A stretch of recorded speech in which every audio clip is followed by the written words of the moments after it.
Good evening and welcome to Tennessee Volunteers live on the Voice of College Football Network. Tucker Harlan and Jordan Binkley with you for a rare Tuesday edition of the show. We appreciate all of you for joining us at a bit of an irregular time this week.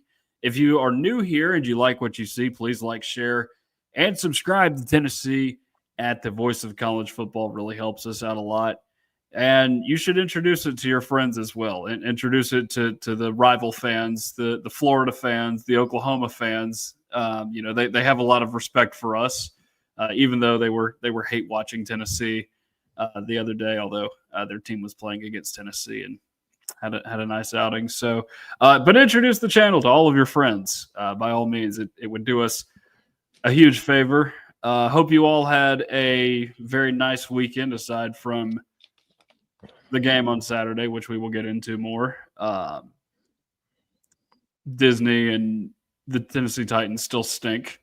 YouTube TV, that whole debacle, that had me ready to do some very bad things yesterday because I was trying to watch the Tennessee basketball game. And thankfully, we figured the situation out by switching providers yesterday, so I was able to watch the second half of the game, which, by the way, was not that pleasant of an experience. Tennessee, I think, will be good this year, but they have some things to figure out. But it's a debacle that they've created with Disney and YouTube TV. YouTube TV essentially has no purpose now in my life, now that all of the Disney family of networks, or at least the ESPN ABC family of networks, are off there.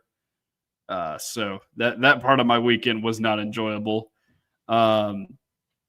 I think, Jordan, you and I are going to have a talk about not going and doing any more quote unquote fun fall activities during Tennessee football games, because Tennessee is now 0-2 when you have done that this season. Oh, I didn't even realize that, man. Yeah, we can't have you doing that stuff, man, because if you happen to go apple picking when New Mexico State is in town, watch out for the Aggies. They might upset Tennessee. I'm genuinely concerned about that, man.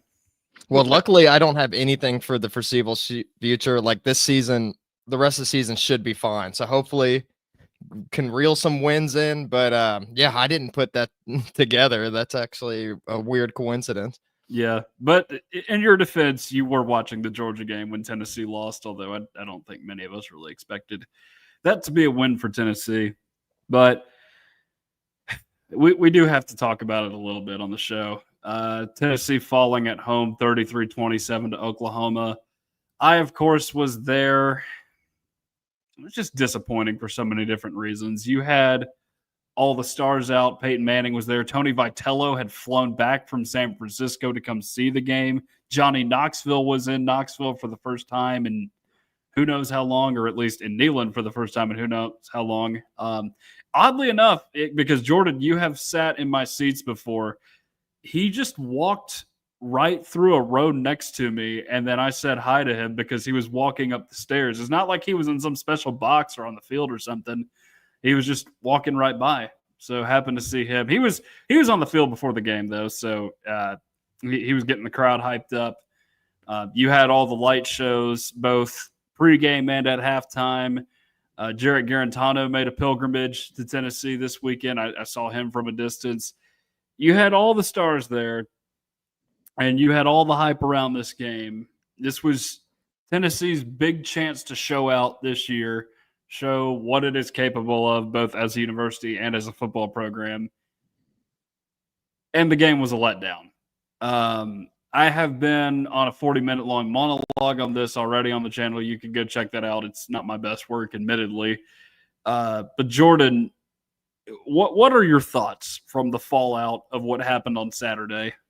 Well, I mean, as you know, I wasn't able to watch the game live, and I was saying before the show that it was one of the few times that I'm thankful that I missed a Tennessee game. Right up there with the Kentucky game, I think that took place in 2010 with the wide receiver as a quarterback. I didn't wake up in time for that game. Was very happy I missed that one. This one's feeling pretty similar to that. I was keeping the score a secret. I didn't have good phone connection. I decided to put my phone in airplane mode and try to watch it when I got back. it ended up getting spoiled for me, unfortunately, when I was starting to click on stuff, and I already had expectations that Tennessee lost before because my friends were acting weird around me. I told them not to tell me about the score, not to say anything about it. They had weird looks on their face. But I ended up watching the game, was not at all pleased with what I saw. And it was just a rough thing to come back to. I mean, I was hoping for Tennessee to like be surprised with a win, but I don't know, man. I mean, it was a tough pill to swallow, especially considering that the college football playoff hopes are essentially out the window at this point, unless something chaotic happens. But yeah, I mean, it was pretty rough figuring out the news. But how was it being there? I mean, because I'm sure it's probably even worse seeing it live. Here's the thing, man. The environment was good in the first half. I actually do think it played a big factor in helping that defense out a little bit, having some energy. But here's the problem. And this is one thing that is advantageous for defenses on the road. Oklahoma is able to communicate better on the defensive end, and that's the strength of their football team. Keep that in mind, just as Tennessee's offense is. And Tennessee started the game off fine offensively. But once R. Mason Thomas ran back that fumble recovery for a touchdown, you could kind of feel a momentum swing in the stadium. And when Tennessee was down at halftime, I believe it was 16-10, I just had this thought, like, for one, Joey had already turned the ball over 3 times. He didn't have any second half turnovers, which is good for Tennessee's sake. But I just had this feeling like this game is not being at the pace or being played at the pace that Tennessee needs it to be played at in order to get a win. And you come out and you score a touchdown early on in the second half, but I still never felt like Tennessee was comfortable with what was happening. So not good in that regard. And then, looking at the game specifically, I just think because Tennessee, of course, scored 27 points. So it's not like it was a complete disaster for Tennessee. Just in that regard on the offensive end, still again, Oklahoma. But overall, aside from coaching in the second half, which is something we are going to address later on in the show, don't worry about it. The line of scrimmage, particularly on the offensive side of the ball, was a disaster. You had the blown assignment from David Sanders on the scoop and score, which was less than ideal. But there were multiple plays, too, where linebackers had free running lanes at Joey. And a couple of them had sacks. And there was one play. I think Joey got the ball out in time, but it just didn't. It was a play that if he doesn't get that ball out any quicker, he's going to get hit and he's going to go down for a sack. So that, and then also Tennessee, just 63 total yards on the ground is brutal as well. You're not going to see any of this in a highlight reel because why would anybody want to go back and watch 1 to 2 yard runs on a highlight reel? But the thing is, Tennessee would get in 1st and 10 and they'd hand the ball off and it would look predictable. This was probably after the first quarter when this started happening because Tennessee came out throwing the football. But Tennessee was just handing it off and not getting much on any play. I didn't feel like so. Just really second quarter onward, and Oklahoma did a good job of limiting that. And Oklahoma had a nice game on the ground. I think that had more to do with the dam breaking a little bit in the second half on defense. Defensively, and here's the thing: we've been hard on Tim Banks in that defense all year. I actually thought they did a great job until the second half rolled around. They just didn't. Because I think what this team is used to is Tennessee scoring, however many points a game and then just needing to do enough on the defensive end.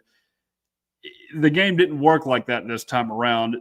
Tennessee gives up 2 second-half touchdowns to Oklahoma and just, can't find a way to stay in the game. So, the normal sense that and then the penalties as well. Only 3 for 25 yards in this game for Tennessee, which is not bad at all. Not really showing up in this game. But again, the problem is this was the kind of game Oklahoma wants to play, and it was able to play it. because they won up front. Plain and simple. They won up front on the defensive line. Yeah, they won up front, and they also won in the special teams too. I mean, there was I think Oklahoma scored 1 touchdown going into halftime, but they scored 9 points off of field goals, and I think they scored 4 in the game. I think there's 2 55-yard field goals. Whoever that kicker is, I mean, he's probably got a future in the NFL. It seems like. Tennessee Titans, if you are watching this, please draft him. His little shorts and the all the makes, man. The 350 plus yard field goals, 2 from 55 yards is just ridiculous. I kept thinking this dude's going to miss eventually. There's no way they keep trotting him out here and make 50 plus yarders. And he kept just drilling them right in our faces. It was unfortunate. Yeah, it was very unfortunate. I mean, and if you subtract all those field goals, you take 12 points off the board, Tennessee wins the game. I mean, so that dude, I mean, unsung hero there for Oklahoma there. But I mean, Tennessee, I mean, from what I've seen, because I've only watched the condensed version, I wasn't able to watch the full game. But I mean, it seemed like John Mateer was just running rampant at times. Like the play would break down while he was in the pocket, and then he would scramble out and get yards. And I think, 80 yards on the dot rushing. I mean, you can't let a quarterback just run rampant like that. And I don't know, man. Like, I mean, running quarterbacks have seemed to be Tennessee's a big issue for Tennessee in the past, and it seems like it was once again. I mean, but I'm curious to know, like, what was the situation? I mean, since I watched everything clipped down and didn't get to see the full game in the whole, like, tell me a little bit more about the running game, because it seemed like Tennessee abandoned it. Tennessee did not abandon the run game. They did not. They kept going to it. Jordan, and we're going to get into this later, but there was a series where Oklahoma ran the ball down to somewhere in the red zone. I forget where exactly. They fumble the football. Tennessee recovers. They come out and run 3 straight run plays, one of which is a design quarterback run on like a 3rd and 2. And Oklahoma was ready for it because they were only up 17-16 at that point. And like, and this is in the middle of the 3rd quarter too, by the way. This is not late in the game and you're trying to protect a lead. Like, I get that to a certain extent late in the game, but not right there when you need more points. So they did not at all abandon the run game. Oklahoma was just that good at snuffing it out. And then on the Oklahoma side, too, you mentioned the 80 yards from John Mateer. There were several instances where guys would get in the backfield and suddenly there's all this open space in front of John Mateer and he would take off and run with it. Like they converted a 3rd and 15 or 3rd and 16 because there was just nobody within 16 yards of him because everybody had gone deep in coverage. So overall, that's what happened in the second half. Again, I keep saying it, but the dam was going to break if you didn't score touchdowns with this defense eventually. So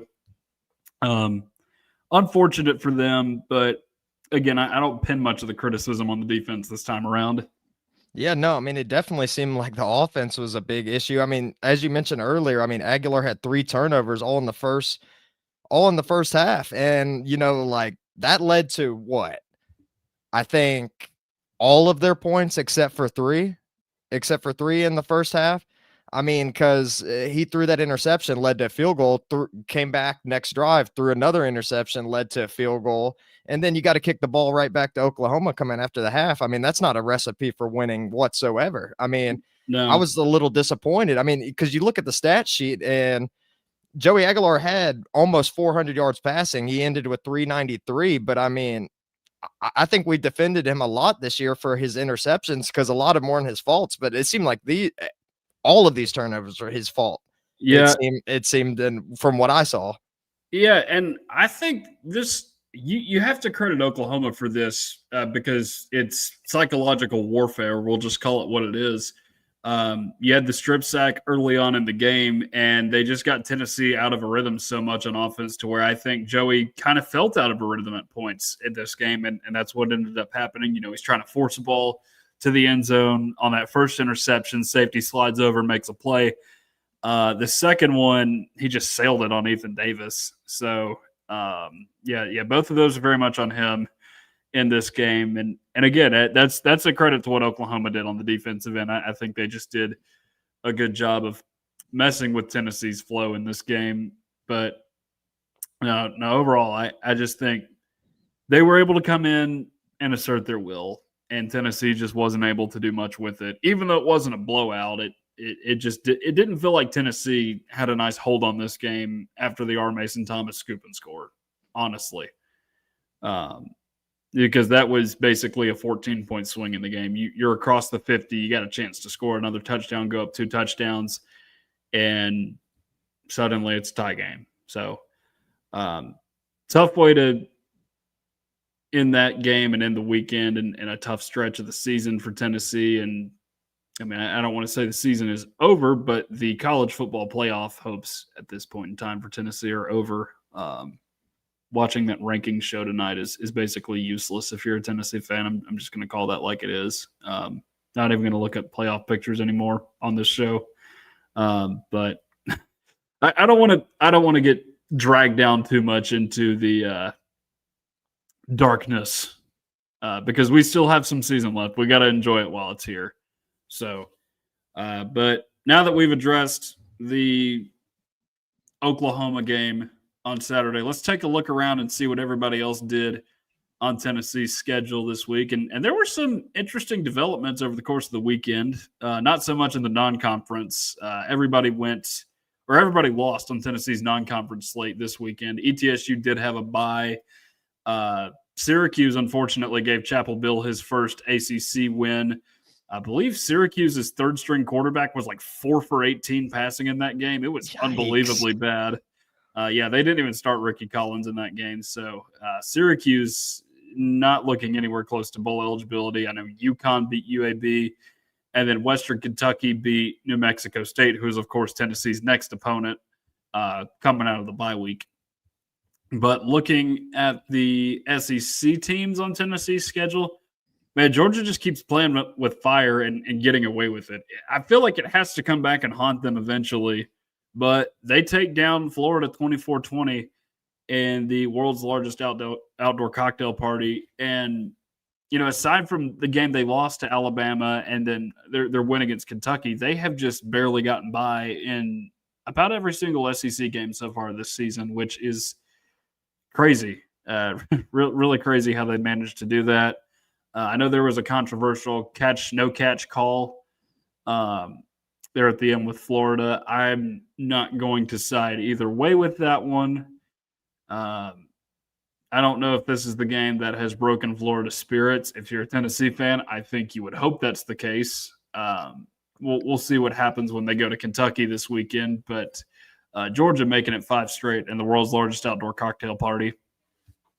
Yeah, I mean, I guess good win for Georgia. What was the final score again? Because I didn't actually get to catch that. 24-20, and I'll be honest, like I say this every now and again, but this is not surprising at all to me. I thought it would be something like this where Florida would get the interim bump, play a little bit inspired because it's a big rivalry. There's very few games that Florida will get up for in the SEC like Georgia, and it did in this game. Just came up a little bit short. Yeah, well, hopefully, like you said, that kills Florida's confidence moving forward. But I mean, they really don't have anything to lose. That's the one thing that scares me about Florida. I mean, they still have Florida State too at the end of the year. So like, they're probably going to play their hardest against Florida State and Tennessee, I would imagine. And it's not as if they don't have winnable games down the stretch to get into a bowl. I mean, 7-5 is not terribly unlikely, just given Tennessee's history down there and the fact that both Kentucky and Florida State are not good football teams right now. Yeah, I mean, I don't know. I mean, the Florida game is going to be a tough one, I'm afraid. And I mean, especially if they're playing Georgia well, too. I mean, I know Tennessee did, but I mean, I don't know. Florida can still be a dangerous team even without their coach. And honestly, they're probably better off without Billy Napier. So, I mean, that's something going to monitor here soon when Tennessee goes to Gainesville.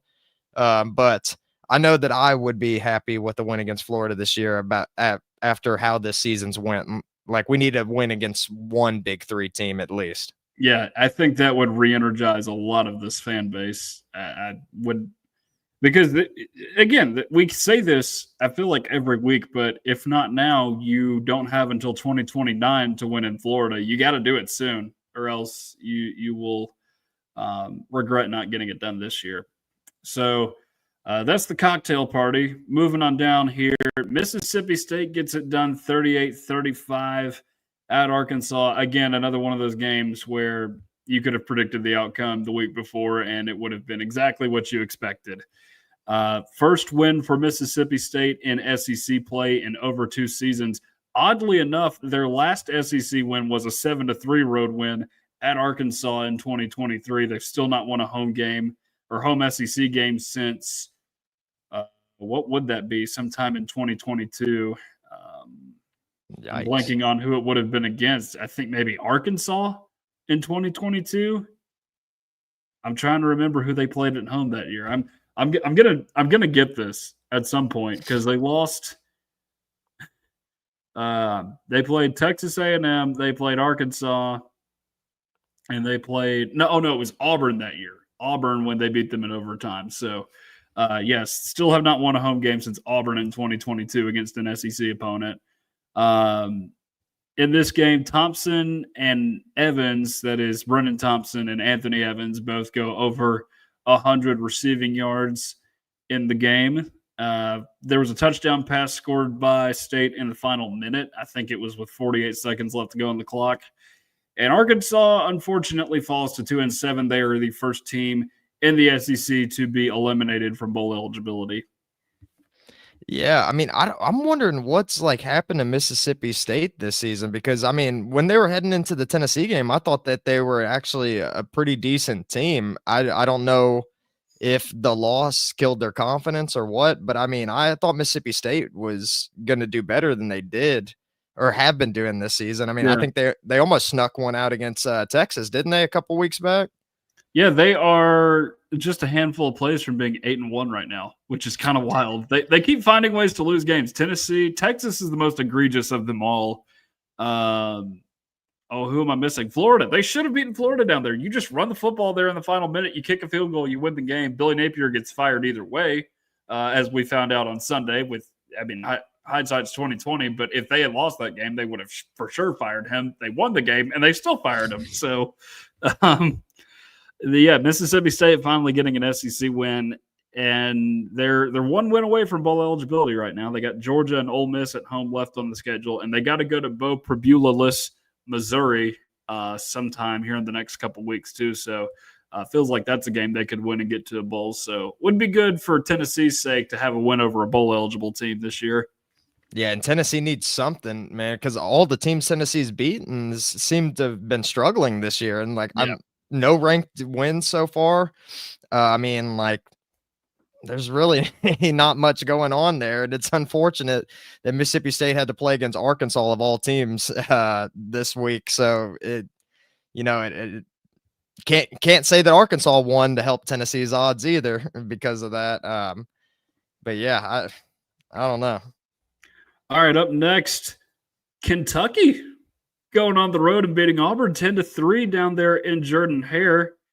Neither team goes over 300 yards of offense, as you could probably gather by the final score of that game.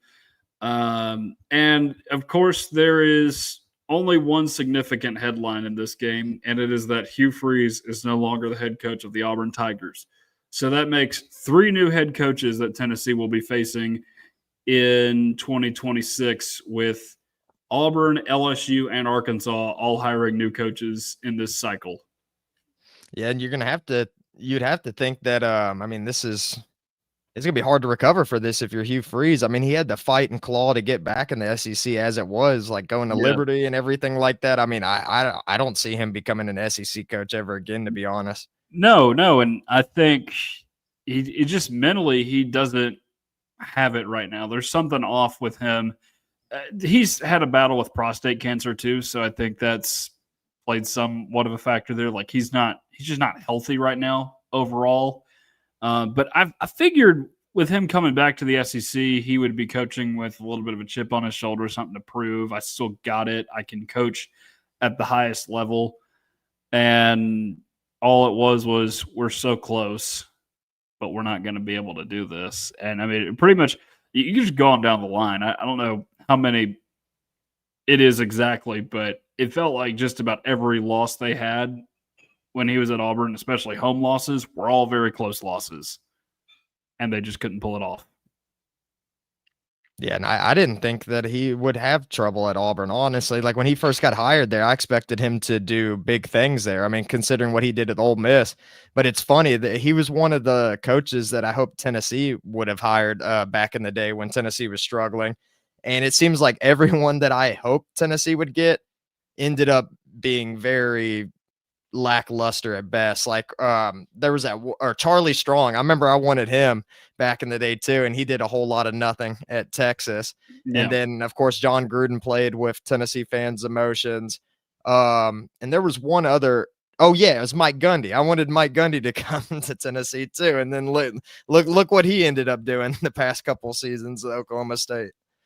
Hugh Freeze told us to choose joy, and we chose joy. We did. Let's just call it like that. We chose joy over 5 more years of suffering and agony. If it had even been 5 years, because he was only there for 2.3 of a season. Just couldn't make it work down there. And losing to Kentucky too, man. Kentucky fans joke about this, but Mark Stoops is the Grim Reaper among SEC coaches. You lose to him, generally there's no coming back from that. Unless you are Lane Kiffin here recently. And they've still not won an SEC home game in over 2 seasons. Tennessee still has more SEC home wins than them dating back to November 2021. We'll see if that changes against Florida. That's possible this weekend. But, Kentucky getting a win down there at Auburn, defying all odds and getting it done against what was not a good Auburn team. But if Auburn had won that game, though, they would have a game against Mercer after that and potentially get to a bowl, which is the funny thing. So at least you would have gone out with that. But appears that will not be a possibility for our friends on the Plains. One more on the schedule for this week, as there were a few teams on bye this week. Texas taking down Vanderbilt 34-31 at home. Now, here's the thing. Texas came out guns a-blazing in this game. They could get anything and everything they wanted on both sides of the football. But Vanderbilt just scratched and clawed its way back into this game. Ended up coming down to an onside kick that Vanderbilt was unable to recover there in the final minute. But they fought hard to try and get back into this game. But Texas gets out with a win. Vanderbilt's still in the playoff hunt, as is Texas. But you have to take care of business in every game from here on out if you're both of those teams. But if you're Texas, you do like your spot just because you're above Oklahoma and Vanderbilt in the ranks of 2 lost teams as a result of head-to-head victories. Tough blow for Vanderbilt. We'll see how they respond this week against Auburn. Yeah, it's pretty crazy that Texas has still got a chance to go to the playoff considering how much they've struggled this year. Because I think it was, what team did they play against earlier this year? UTEP, I think, where Arch Manning struggled a lot. Yeah. And I mean, they got that win against Oklahoma, but I mean, that's always a good game, or more often than not, that's a good game, and you don't know who's going to win. But yeah, I mean, Tennessee's got a chance to do one of the funniest things all season and keep Vanderbilt out of the playoffs. I mean, that's one thing that Tennessee fans can get excited for, at least considering the playoff hopes are done, because the last thing that any fan wants to see is Vanderbilt going over ahead of Tennessee in the playoffs. I mean, that's just an absolute nightmare waiting to happen. And the Vanderbilt fans will never stop talking about it ever. They'll hang their hat on that for 20 plus years if they end up going to the playoffs and Tennessee doesn't. Yeah. Yeah, that would be highly unfortunate. You got to play spoiler at some point. It is fun to play spoiler when you can do that. There's certain laws of nature that should not be violated, and that is one of them. Let's just call it like it is. But Texas, they stay in the hunt. They still have to go to Georgia, so they're probably not going to get in anyway. But we'll see how it goes for them the rest of the way. One other game, I guess we can throw this in as a bonus round for this week, even though Tennessee doesn't play either one of these teams. It is an SEC game. Ole Miss taking down South Carolina 30-14. South Carolina is in need of, I believe, 3 more wins to get to a bowl. They have 3 games left on the schedule, one of which is a road trip to Texas A&M. The other 2 are Clemson and Coastal Carolina. Clemson also needs 3 more wins to get to a bowl, so that is going to be a horrible Palmetto Bowl there in Columbia there to end the season. But the big thing you need to know about this game is Shane Beamer sucks at hiring offensive coordinators. This will now be his 5th offensive coordinator he is looking to employ, because they ran off Marcus Satterfield before the infamous 2022 Tennessee game down there. They had Fat Freddie Kitchens for a little bit, but he went to North Carolina after that. I had Dowell Loggins for 2 seasons, who was oddly not anything exceptional, but took the Appalachian State job afterward. And then they brought in Mike Shula this year, former Alabama coach Mike Shula, instead of the all-time great Don Shula. And it was a complete disaster for them offensively this season. So he is out the door. Shane Beamer, I don't think they fire him after this season by any means, but you have got to start hitting on some offensive coordinator hires if you're going to keep that job. And their offensive line play too under Beamer has not been good really any year that he's been there. Yeah, honestly, I mean, I feel like South Carolina should hold on to Beamer at least for one more season. Same with Kentucky and Mark Stoops, because there's so many enticing. You're saying that because Tennessee plays them. Well, yeah, I mean that definitely helps, but like also too, like just logically though, I mean like LSU's got an opening now. I mean Lane Kiffin might leave Ole Miss. I mean Penn State jobs open. I mean there's a lot of jobs open right now where your first choice isn't gonna be South Carolina or Kentucky. I mean that's for sure. I mean, and you might as well just wait and hope that like a lower school coach can like work his way up and maybe get him next year. But I mean, if they want to go ahead and fire him, oh, well, I mean, it won't hurt my feelings, but I think it'd be smart for Kentucky or South Carolina to wait one more year at the very least. Yeah. And then you look on the other hand, I don't see a way Ole Miss misses the college football playoffs at this point. I really don't. Because they have, who is it, the Citadel this week? They have Florida at home. We'll see how amped up Florida is for that game.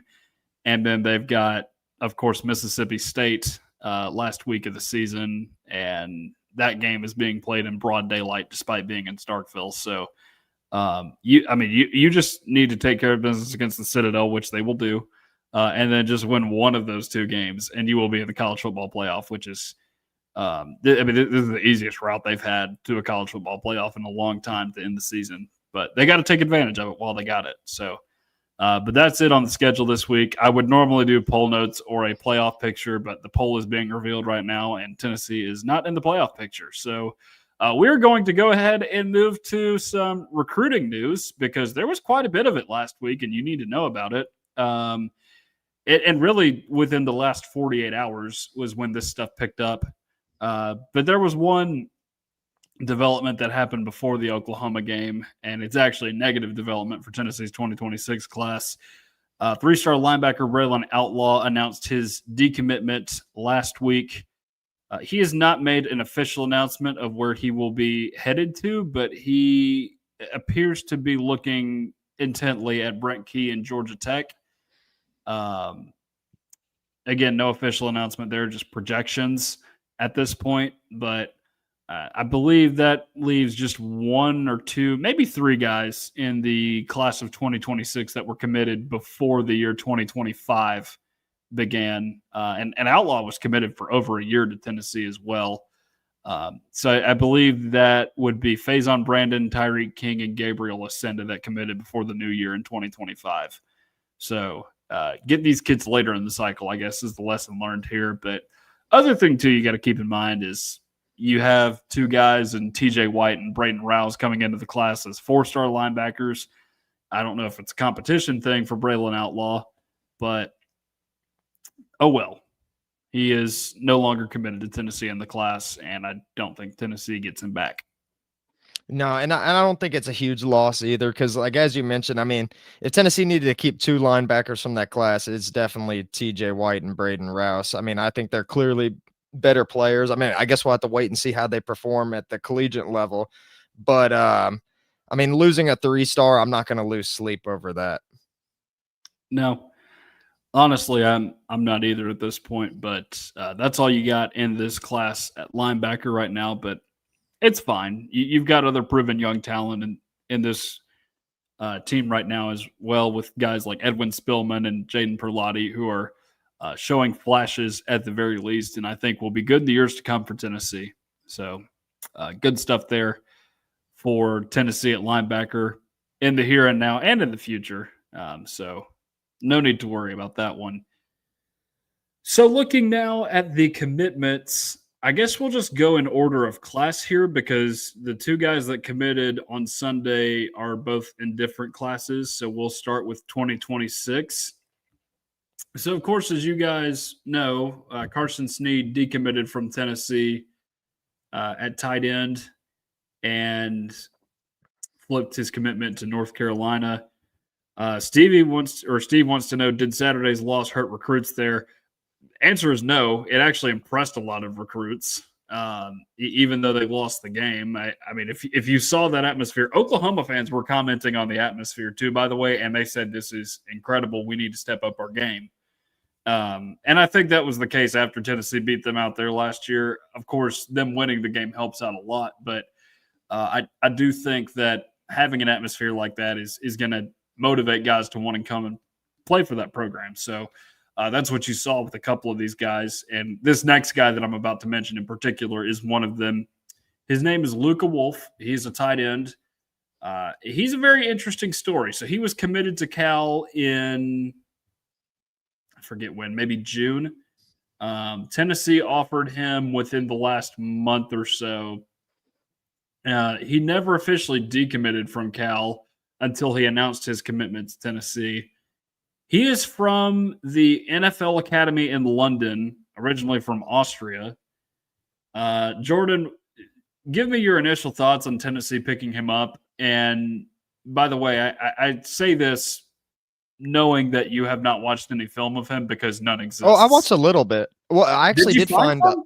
I found a little bit. Yeah, I did. I had to search. I searched his name and I looked on Huddle.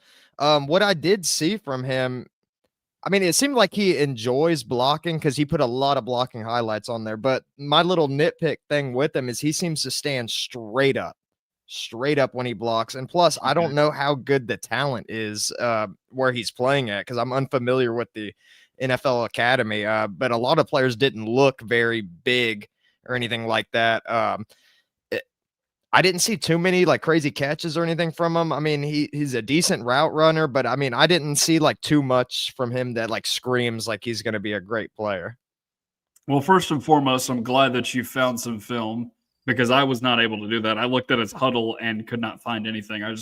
I saw his basketball profile because I should mention too, by the way, he is a former Austrian national basketball player. Like he was on their national team. So that is something that goes a long way in his athletic history. Can he translate those skills to football at Tennessee? So you hope that is the case. But I think your second point is pretty telling about, the talent pool overseas, and this goes to a bit of a broader extent, I guess, with the NFL trying to grow the game and put games overseas. You've seen them play games in Brazil, in London. They've been playing games in London for several years now, I think over a decade, but they play games in Germany. So they have all these games, and it's like they're trying to market themselves to fans overseas, which there are many of, but overall you just don't have many people that want to play the sport over there. It's not the same as basketball or baseball to a lesser degree with some of those East Asian countries and of course Central American countries, specifically the Dominican Republic and Venezuela. But you don't have the talent pool over there.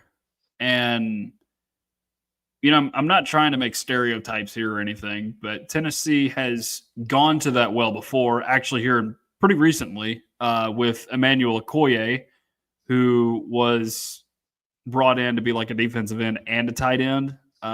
They've not played him at all this season, or in his career at Tennessee, I should mention, because he had an injury last season, and I think VolQuest put out a story that says Vols lose key defensive lineman for the season. Well, I don't think they said key, but they said lose defensive lineman for the season, and it was Emmanuel Okoye. So, like, he hasn't gotten involved in anything for Tennessee so far, as one of those NFL Academy in London guys. And even some of the positions like on special teams, like they had a kicker recently make it to the NFL with the Giants. Jude McAtamy, I think was the guy's name.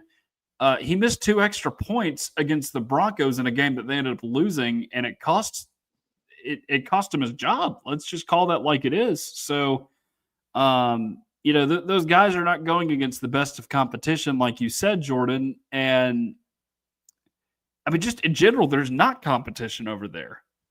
Like, they're trying to make cookies out of tomato sauce and cheese. I don't know. I don't know what they're trying to do over there with talent, but they don't have the ingredients to successfully farm other teams over there. And honestly, I don't think there's enough football talent in America to create expansion teams overseas with, putting a team in England or Germany. There's just not enough talent to spread around there. I got to be completely honest. So all that to say, I hope Luka Wolf ends up doing good things for Tennessee, but we've seen some things in the past that I'm a little skeptical of. Again, I hope he does well.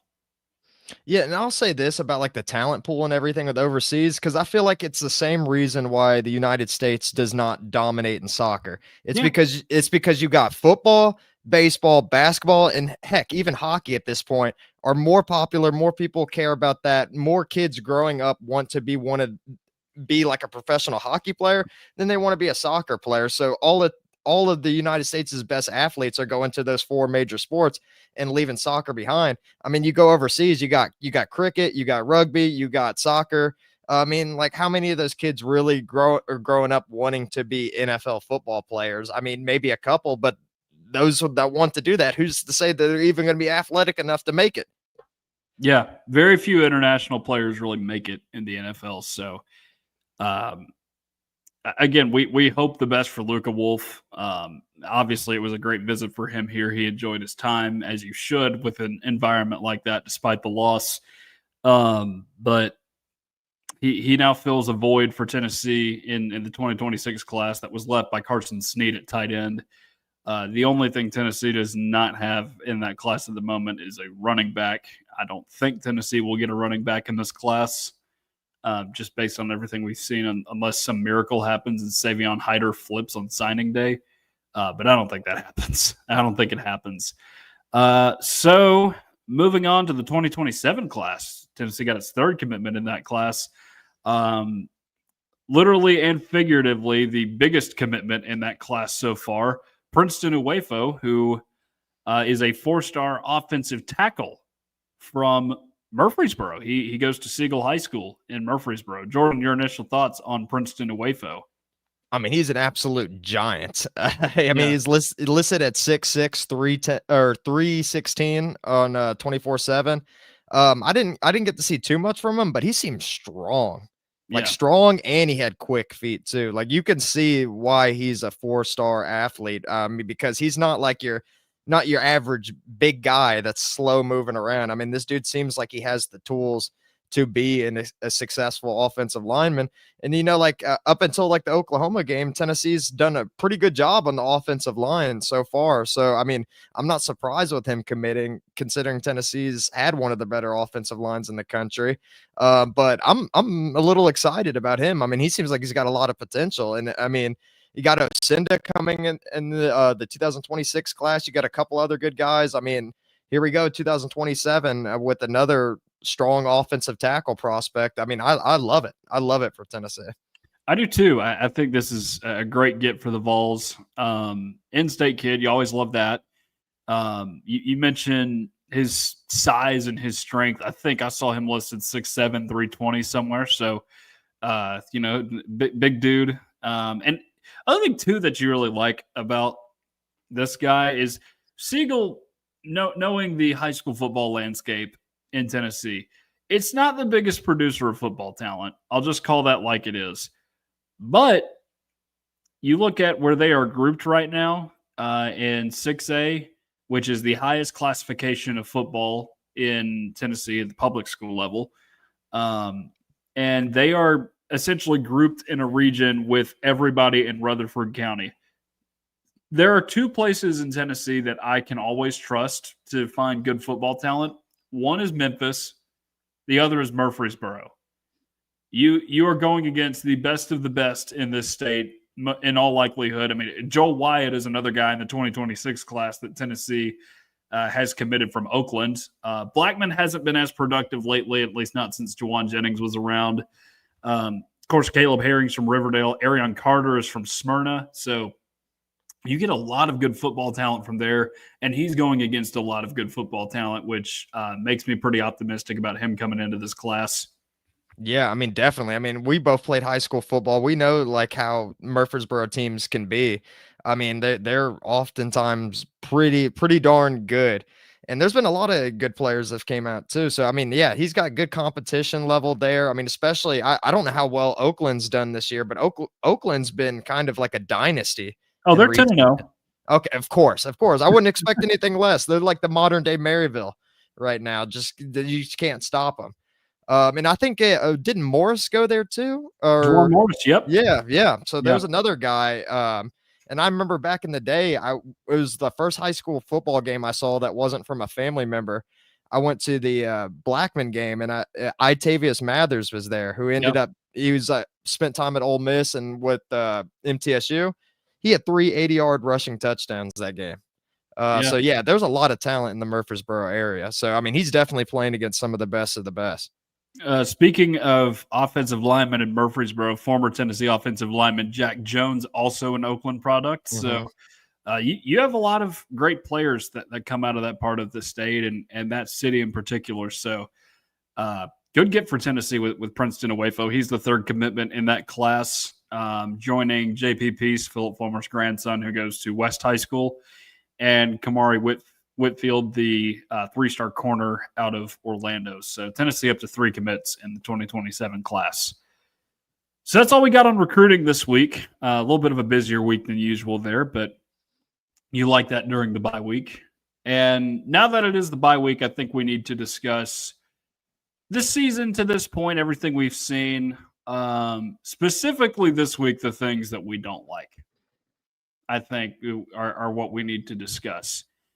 And there is a national discourse going around with the pundits in particular who have seen one idiot on the internet say they want to fire Josh Heupel and have generalized that as the entire population of Tennessee fans, saying they want to fire Josh Heupel because he lost at home to Oklahoma and is now 6-3 and is no longer in playoff contention. The national media pundits are at it again. They're trying to pretend like Tennessee fans want something that they really don't want to happen. It's not just, one person. It's Dan Wolken, it's Josh Pate, it's Pat Forty. All the usual suspects are back at it again. And I don't think any sane Tennessee fan wants that. Now, let's be honest. There are some things that need to be adjusted within the program. There are some things that I think we have spotted that have kept Tennessee from potentially doing better things this season. And I think those changes will be made at some point. I think the frustration is this staff has not learned from its mistakes in 5 years and could be in a better spot overall. Because, look, Josh Heupel has done a good job managing this program. Recruiting is some of the best it's been since he's been here. Let's call that like it is. You are excited about what you have coming down the pipe in the future. So I don't think any rational fan anyway, is saying that Tennessee needs to fire Josh Heupel. That's just not at all the case. Yeah, absolutely not. I mean, do Do people forget what Tennessee was like before Josh Heupel? I mean, that was like almost like a good 15 years of just the most Jordan, pitiful football you could watch. that's what they want you to say. That's what they want you to, that's what the national media pundits want you to say. But the reality is none of us around Tennessee actually think that. Well, yeah, okay, yeah. I mean, I've seen a couple people voice their opinions on not wanting Josh Heupel to return, but I mean, it's just craziness to even like throw that around. I mean, I will say this. I don't think Tennessee should fire Josh Heupel, but I think we got to monitor how he's going to be playing over the next couple seasons because there's not really going to be any more excuses left once Faison Brandon comes in, Gabriel Ascenda, all of them. I mean, if you can't take it to the next level within the next 3 years and you continue to go 10 only win 10 games, I mean, it's like, what do you want Tennessee to be viewed as at that point? Like, do you want Tennessee to be like one of the better teams, or do you want Tennessee to be the best team competing for a national championship? And from what I've heard from my dad and everything back in the day is, I mean, Tennessee used to be feared amongst everybody. Tennessee used to be considered one of those blue blood powerhouses and stuff. And Tennessee's they're gonna have talented enough teams over the next few seasons that should be able to compete for a national championship. But I don't think Josh Heupel should be fired anytime soon. But maybe in 3 years, if he can't get the job done, maybe then. But I think Tennessee's issues, most of them aren't stemming from Josh Heupel. If they are stemming from Josh Heupel, I think it's from him being too friendly of a guy. He needs to make some changes with the coaching staff. I think Tim Banks is worn out his welcome here at Tennessee at this point and need to get a new defensive coordinator. I mean, I don't know what's going on in the practices, like I've said several times, but hopefully he's punishing the players, having some rough conditioning practices and everything like that. But I don't know. There's some issues there with Tennessee for sure, but I don't think you solve them by firing Josh Heupel. I think that sets the university and the program back, sets it back to where it was, and that's the last thing Tennessee needs right now. No, absolutely not. And I I think the reality is with this team is there do need to be changes made. Let's call that like it is. I think you have to figure some things out within the staff. I think too, but before I get into those changes, Josh Heupel has not successfully developed a quarterback he has recruited out of high school here. He recruited Nico. Nico did not perform well and is at UCLA now. Everybody else that has come into this system has been a transfer. So we're going to see what happens this offseason if say Merklinger hangs around. Honestly, I think George McIntyre in the games has looked better between the two of them. Merklinger has struggled in garbage time, which is not something you want to see from your backup quarterback. And then, of course, Faison is another guy that you got coming in here in the near future. So you are going to be judged on how those guys do, I think. But if you do get 4 or 5 years down the road and you're still just like an 8 to 10 win team every year, then you're going to be lumped into the conversation with Mark Richt and James Franklin of just never being able to turn the corner at Tennessee. So you're not there yet, but you keep doing the same things over and over again, and I think you will get there at some point. It's just not now. But I think the real reason why Tennessee is stuck in this spot right now and feeling kind of the hard feelings right now toward Josh Heupel is that he's got way too much on his plate. He is doing some things he does not need to be doing. And one of which, and I hate to say it because I do think his offense is very good when it is working, is play calling. Because when you're play calling as a head coach, sometimes your attention can be so hyper focused on that aspect of the game, and you're just not able to manage the game as well as you would like to. Like I just think, because we've said it all year, Tennessee's game management, aside from Kentucky because it didn't matter, was so poor all across the SEC games this year. It's not been good. I think he has to,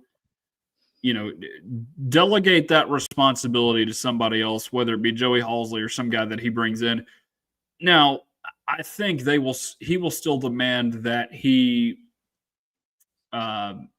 that offense is the offense Tennessee runs from here on out under him. But I don't think that's a problem because it's been successful in the past with Alex Golesh. He just doesn't need to be the one calling the shots anymore, I don't think. And you look too across college football. This is another discourse that has been had across the internet here recently, particularly with Steve Sarkisian at Texas. But there are just not many head coaches in recent memory that have called their own plays and won national championships. It puts a limit on what you can do, and I think we are seeing that to an extent with Josh Heupel. So I think a lot of the fan base would be at ease if he were to give that to somebody else. I think too is if he gives it to somebody else and they don't do a good job of it, he could just be like, "Well, guess what? This is what you guys wanted, so don't blame me." Right? Yeah, I mean, I think you're making a lot of good points there. Like I'd never really thought about the fact of Josh Heupel, being the one calling the plays and that possibly limiting him in his coaching and everything. But I mean, I can see it more now that you brought that to my attention. I mean, it's got to be hard focusing, making adjustments on defense, like doing things like managing the clock and all this stuff when your focus is just making the correct play call every single time. I mean, it probably is a lot of pressure on Josh Heupel. Yeah.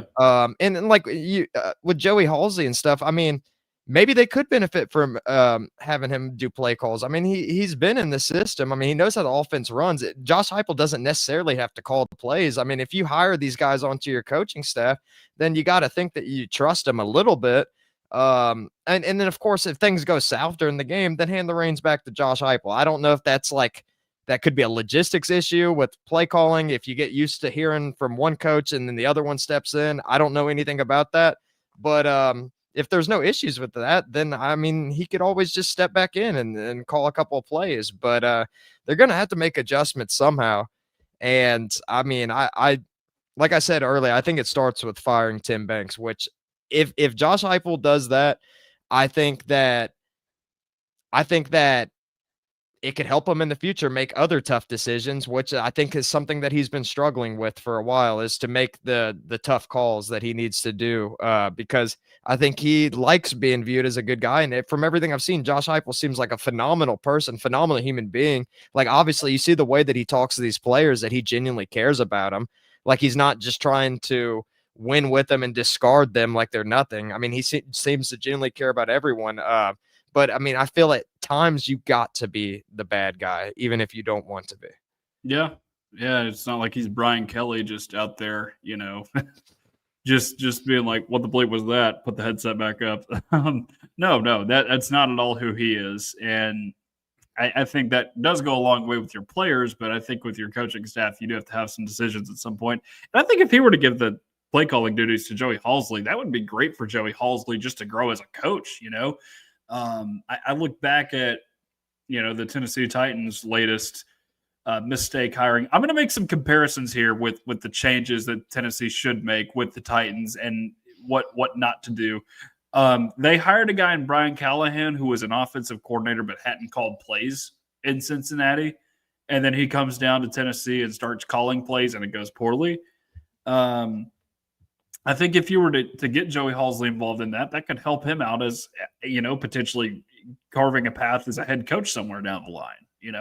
He's right now, it's not as if he's doing nothing. He's helping out the quarterbacks and doing some stuff in that regard, just during practices. But I think it could help him out a lot. I think Joey Halsey does have a future. It's just, if Heupel can hand him those reins, he can really advance his status as a coach around the league.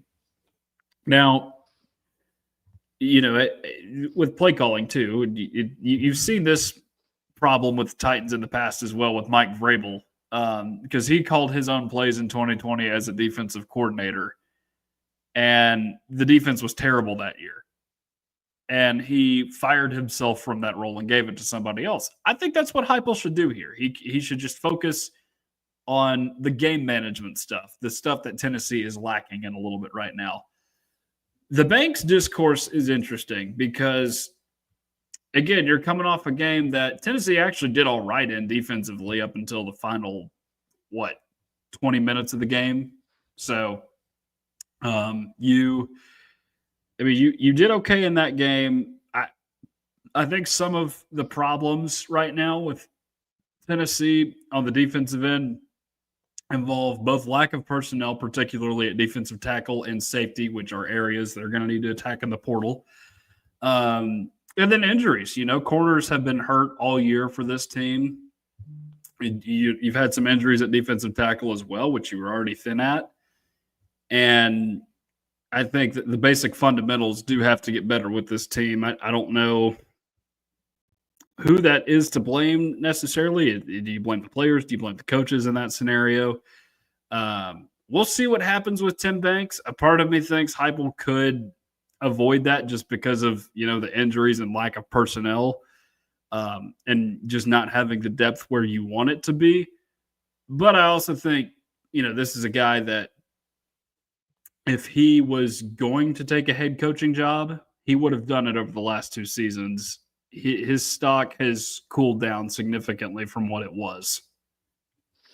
Yeah, I mean, the injuries definitely play a factor in Tennessee's defense struggling. Like, don't get me wrong, but I'm wondering why all these injuries have happened in the first place. Because I've watched Tennessee play for a long time now at this point, since 2009. I've never seen Tennessee players drop like flies like they have been. And I know it's just a theory, but I feel like it's got to do with practice, man. I feel like it's got to do with practice. And I'll use a personal example. Like my first year, 3 years of high school, we barely ever were out of full pads. Like we would do Thursday practices and just uppers, and that was just about it. Then we get a new coach my senior year. We have a lot less padded practices. We still do play, don't get me wrong, but our practices were way easier than they were the first 3 years. And even I got injured, and I never got hurt my entire football career up until that point. Until my senior year, I broke my finger and I sprained my ankle. And I just feel like you're more likely to get injured. Like if you're not going rough if you're not used to game speed, you're not out there going rough and hitting pads. I think you're setting yourself up for injuries. And that's my theory that I've been thinking about the entire season with Tennessee's defense. Like I would love to be able to fly at a wall at one of these practices, see what's going on, but I almost guarantee you that there's not a lot of hitting going on.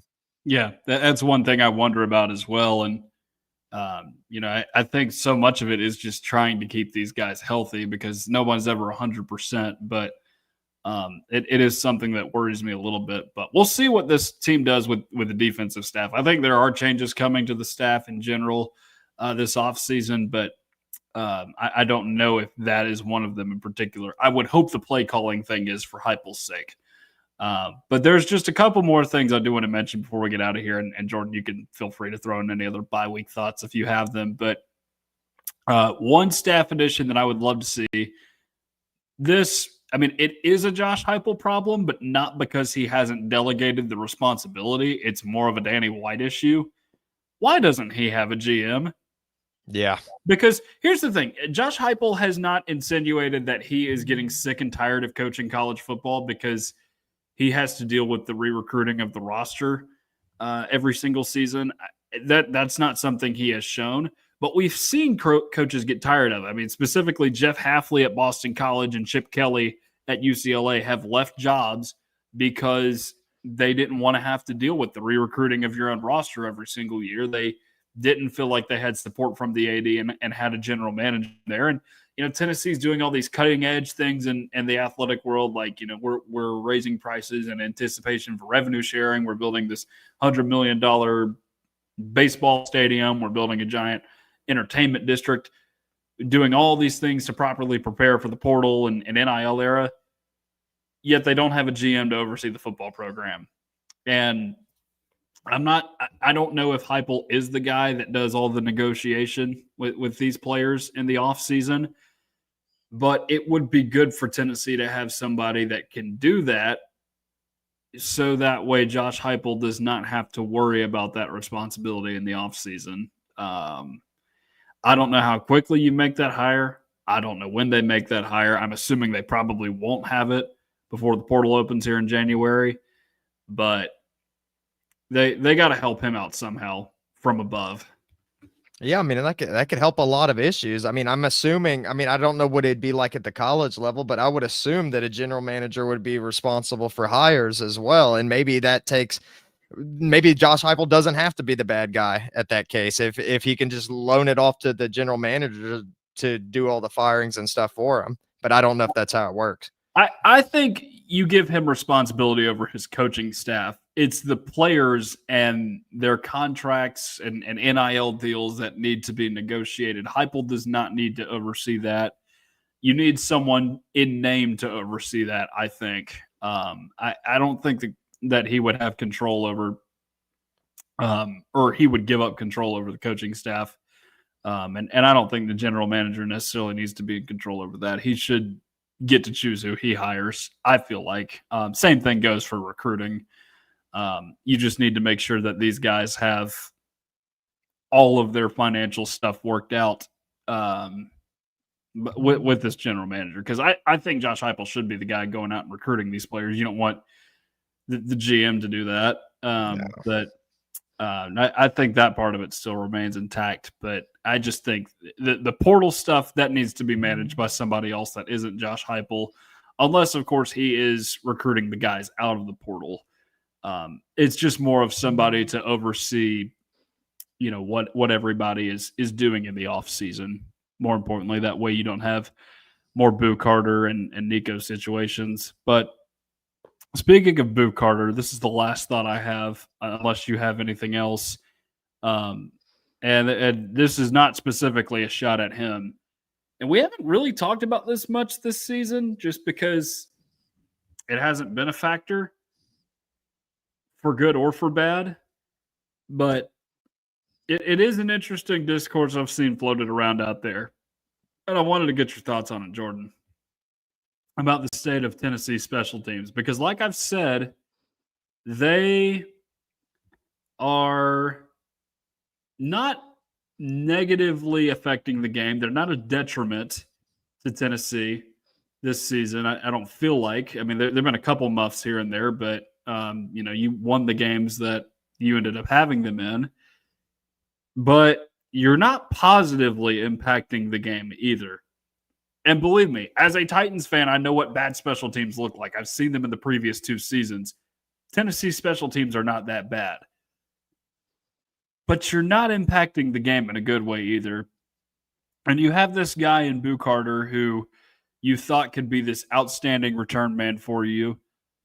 And he's not been that this year. That's basically his whole purpose left on this team now.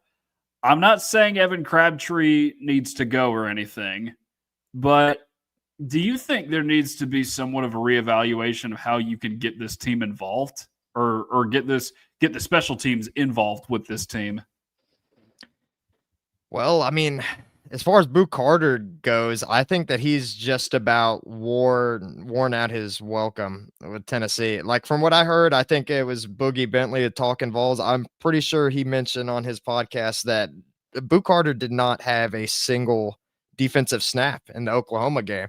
So I feel like even the coaching staff is losing faith in him, and they kept him around to begin with, even though like it was very questionable keeping him around, considering that could have been a huge issue with the locker room, and maybe it was. But I mean, Tennessee's played good for the most part this season. But as far as the special teams go, I mean, if Boo Carter can't step it up and he's already out on the defense, why not just try Morris, see if he can do anything or just get something going? But I mean, I think Boo Carter's done after this year. I don't see him on Tennessee's roster, nor why would he want to be.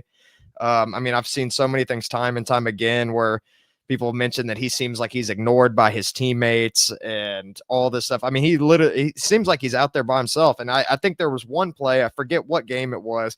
He had like a pretty decent hit or something like that. And I think you may have been the one that mentioned it, Tucker. No one's congratulated him on defense. Yeah. No one like did anything. They just were like, okay, well, we're going to ignore you and walk off. Like, great play, but you're not getting the acknowledgement for it. Yeah. There was a similar situation that happened with Quinshon Judkins at Ole Miss a few years ago, like at the Peach Bowl, where like he got hit and none of his offensive linemen helped him up. That's when you know something is wrong. And he just seems very disinterested in the game too. I feel like, the Kentucky game where he's getting burnt, and it's really unfortunate, man, because coming out of high school, he had all this talent.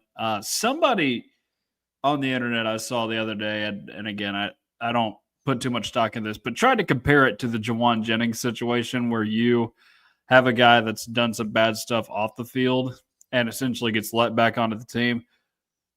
But here's the thing. I can tell you right now, one of those guys gave a damn. The other one clearly is disinterested. And it's not Jawan Jennings who was disinterested. I can tell you that much.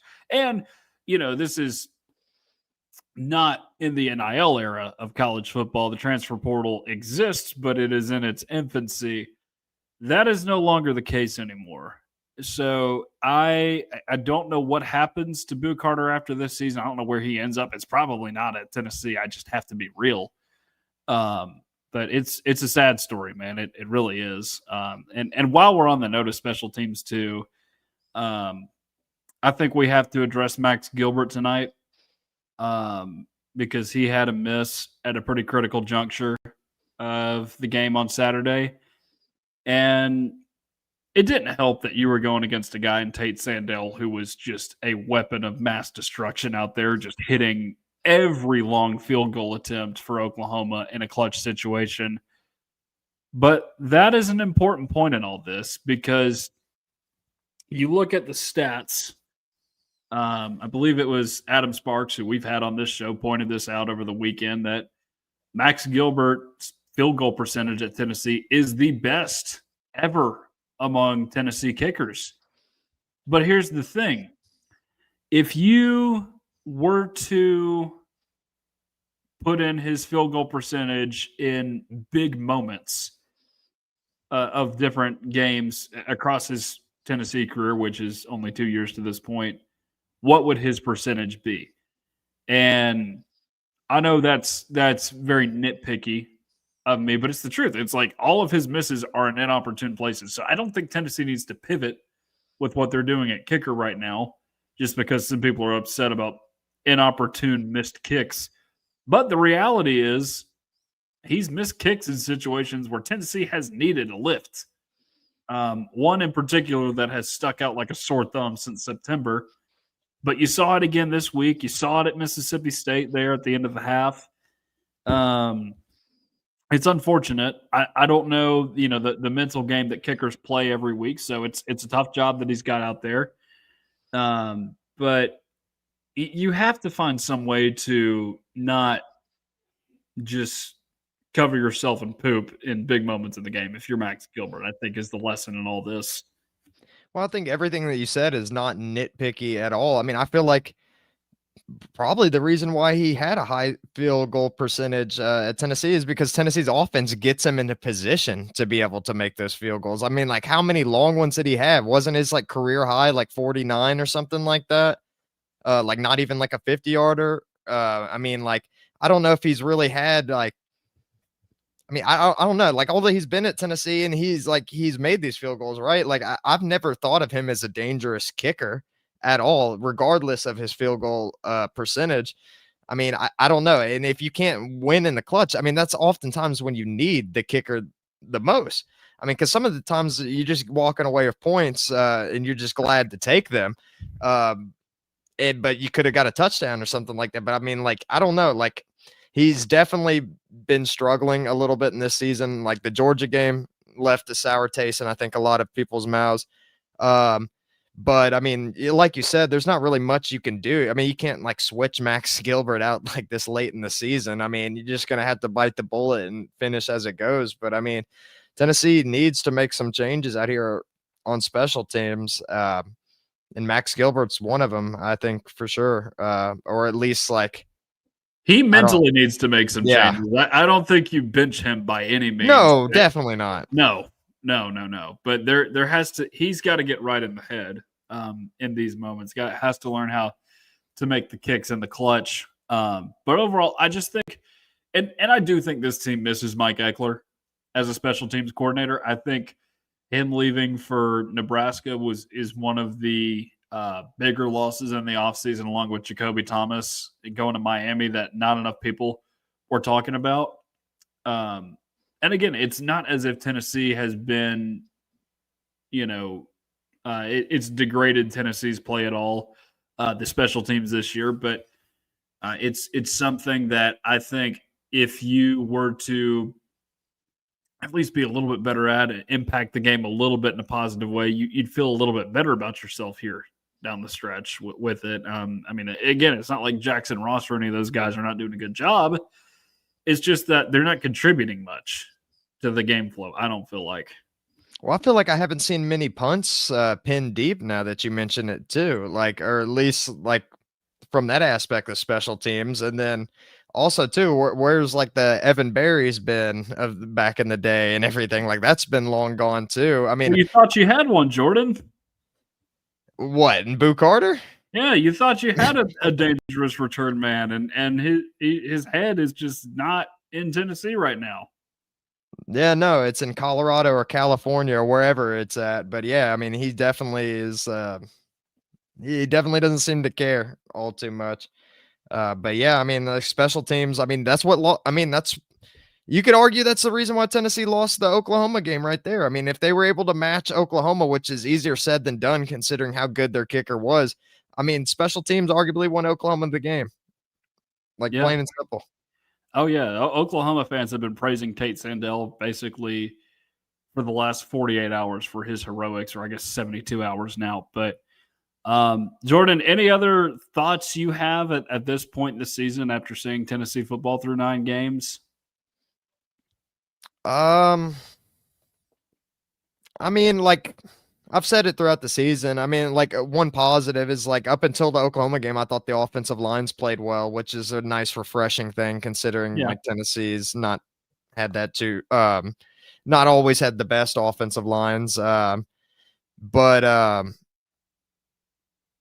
I don't know. I feel like we've said a lot of the same things over and over again throughout the season. I will say that I'm glad that Tennessee has a bye week coming up, and then that New Mexico's the next game, gives them a little bit more time to prepare and get ready for the rest of the season. I think Tennessee needed it badly right now, so I think that's going to be a good thing for the team. But that's pretty much all I got. Yeah, I figured we wouldn't have much more to discuss other than just possible changes and some other things that we don't like about this team this season. But again, I think the reality with the whole fire Heupel thing is that the other thing with the national media has said too is this was expected to be in a 7-5 or 8-4 type season for Tennessee.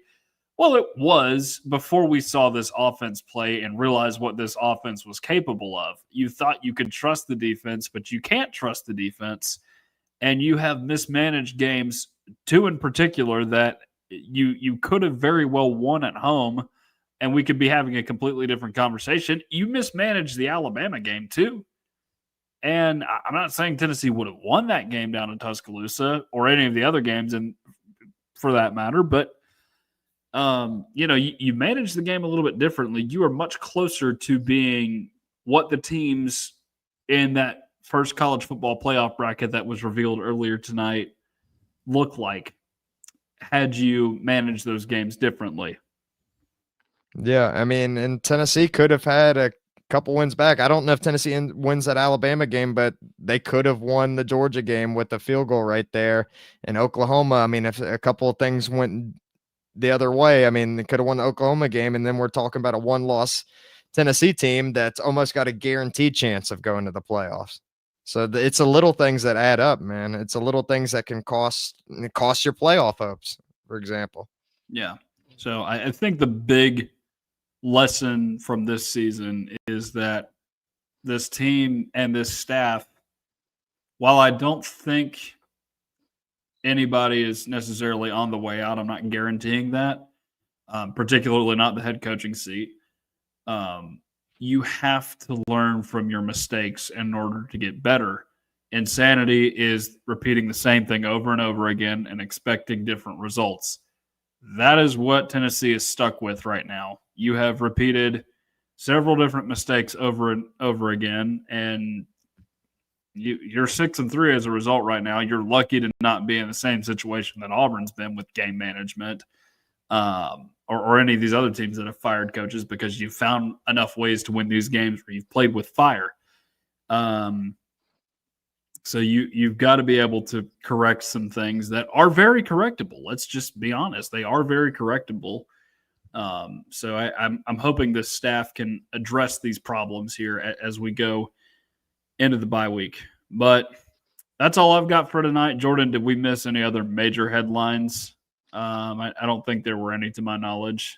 Not like major headlines, but I saw like before the Oklahoma game that Colton Hood is a top 15 semifinalist for the Jim Thorpe Award. Not sure. I don't think he'll win it, but he's at least going to be a semifinalist for it. He is mocked pretty high in some drafts, and I'm sure. Yeah, first round. Yeah. Yeah. I mean, he's had a good season. I don't think he's going to win that award. I don't think he's played that exceptionally well. No, I don't either. All right, well, that'll do it for us tonight here on Tennessee Volunteers Live. Again, we appreciate all of you guys for tuning in with us, even if it is on a day that we don't normally go live. Again, we are normally live Mondays at 8 Eastern time, but due to a couple different things this week, we had to punt to Tuesday. But again, we appreciate all of you guys for being here. If you're new to the channel, please like, share, and subscribe to Tennessee at the Voice of College Football. We got videos rolling out the rest of the day from the show, or rest of the week from the show this week. No post-game show this week, as you guys probably know by now. So enjoy the week off. Enjoy the college football. Enjoy Tennessee's basketball game against Northern Kentucky as well. That is on Saturday, so you at least have something positive to look forward to there. The Titans are not playing this week, so they cannot hurt you if you were a Titans fan. So that's always good news. Unless, of course, someone goes down in practice like Jeffrey Simmons and just is out for the rest of the season as a result. So you just enjoy the stress-free weekend of college football and enjoy the college basketball. Lady Vols are in swing too. I know they lost today, but they've got what is probably a fun season ahead. So I know this weekend was tough. I know it was tough, but we got good stuff coming out ahead, both in the football realm and in every other sport too. You know, that's the good thing about being a Tennessee fan right now is, hey, if one sport doesn't work out, you got basketball, you got baseball, you got all the different things to look forward to. So, again, we love college football here on this show, but in the landscape of Tennessee athletics, you can always pivot when need be, which is the good part about doing this. So, with all that said, for Jordan Binkley, I am Tucker Harlan. We will talk to you guys again next Monday.